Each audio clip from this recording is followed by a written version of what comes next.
Hei kaikille! Moi! Tänään meillä oli vähän erilainen päivä täällä konseptiverstassa. Meillä oli tämmöinen dramaturgi tuolla opettamassa meitä ja tehtiin kaikki erinäköisiä juttuja. Ja aluksi me yritettiin päästä erinäköisistä estoista eroon, että oli semmosia ihan simppeleitä harjoituksia, että piti järjestäytyä sen mukaan, että missä kuussa ollaan synnytty ja sitten käveltiin siellä ympäriinsä ja sitten piti aina laittaa vaikka polvet yhteen tai jotain muuta tällaista. Ja täällä saatiin sitten vapautettua sitä tunnelmaa ja toimi mun mielestä ainakin tosi hyvin.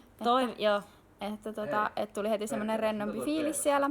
Ja sitten sen jälkeen me siirryttiin ihan tämmöisiin kunnollisempiin harjoituksiin, että otettiin se meidän oma työ, eli meillä tämä hyvinvointiteema siihen mukaan. Ja sitten meidän piti sen teemalauseen perusteella sitten tehdä tämmöinen niin kuin Stilkuva. Ikään kuin. Joo. Ja siis se oli ihan kiva, että meillä oli se meidän oma video mukana tässä, koska sitten se taas antaa meille vähän enemmän ajatuksia nyt, mitä me tullaan meidän oikeassa videossa ehkä käsittelemään, niin se jotenkin toi semmos uutta ehkä ulottuvuutta siihen, musta tuntuu. Ja ehkä meillä syntyy jotain uusia ideoitakin vähän enemmän ton avulla.